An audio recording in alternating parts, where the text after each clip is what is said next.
Rob Wong and Michael Traikos of Postmedia with you as we continue to preview the upcoming NHL season. And Michael, the futures for the Hart Trophy are out. No surprise at the favorites on the oddsmakers boards. Last year's winner, Auston Matthews, along with Connor McDavid and Leon Draisaitl, who won the previous two Hart Trophies. And, of course, Avalanche star Nathan MacKinnon, just to name a few of the superstars that are in line for this potential honor this season.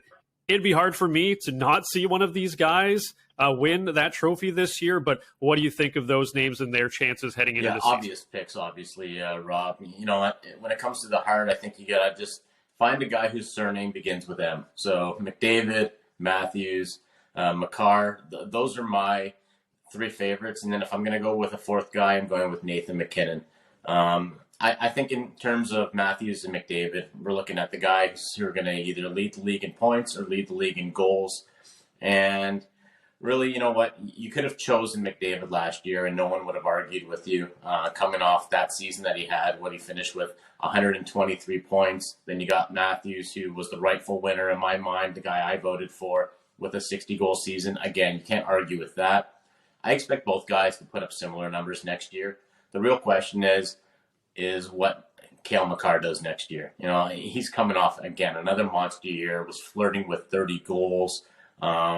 You know, he wins the Norris Trophy, then he follows it up by winning the Conn Smythe, and then also winning the Stanley Cup. So how can he follow that up? Well, you know what? I think he's going to get a lot of MVP love if he puts up big numbers as a defenseman, and I'm expecting him again. I think the over-under this year for him going into the season was something like 79.5. I would definitely take the over there. I think when you're playing on a team with that much firepower as the Colorado Avalanche have, where he's feeding pucks to Nathan MacKinnon and Mikko Rantanen on a nightly basis, it's easy for him to pick up 80 points. So I think he's going to get a lot of love for the Hart Trophy. I think it's just going to really come down to those three guys.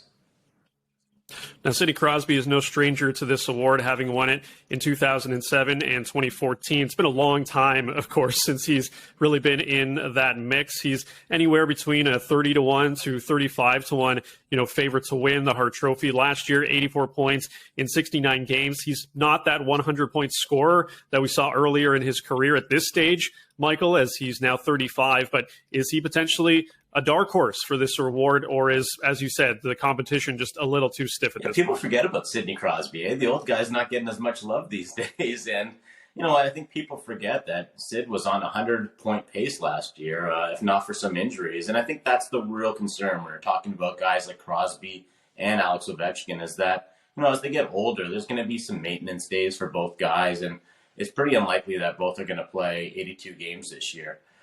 With Sid, though, I could see a lot of people just kind of, looking at him as sort of the nostalgia pick. And a lot of people are sort of writing off the Pittsburgh Penguins, thinking, what, has their time passed? Has the championship window closed? And, if Pittsburgh ends up winning the Metro and Crosby puts up similar numbers to what he did last year and stays healthy, and that's a key part, I could see him, sneaking into that Hart Trophy conversation. But the real key for me is, he's not going to put up McDavid-like points. He's not going to score like Auston Matthews. But what Sid can do is maybe get himself a Selke trophy, or at least getting that consideration. So, if he's playing a defensively strong game, winning a lot of faceoffs, and his plus-minus, which is still very important in the minds of voters. If he's in that conversation where you're going, like Patrice Bergeron, maybe it's time that Sidney gets some love for the two-way game that he's been playing his whole career.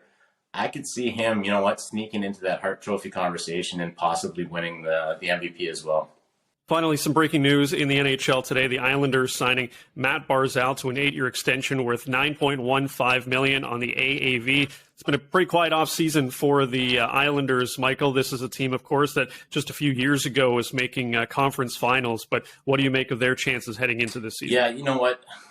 I think this is a year where the Islanders miss out on the playoffs again. And, with Barzal, I really like the player, but it's kind of like he's alone on an island, and not to be all punny here, but they miss out on getting Johnny Gaudreau this summer. I think he would have been the perfect line mate for Matthew Barzal. That being said, it's up to Lou Lamoriello, the GM, to find him some competent wingers. I think it's been 3 years in a row now the Islanders haven't had a first-round pick, so it's great. You got Mat Barzal. You've got a talented wing or a talented center who can skate like the wind, but you got to find him some guys who can put in the puck because, his talents are being greatly wasted there. So I'm really interested to see what happens in that Metro. It's going to be a competitive year for the Islanders and for all those teams. Well, for more of Michael's thoughts on the NHL, you can find his work at Postmedia, and you can find him on Twitter as well, at Michael Traikos.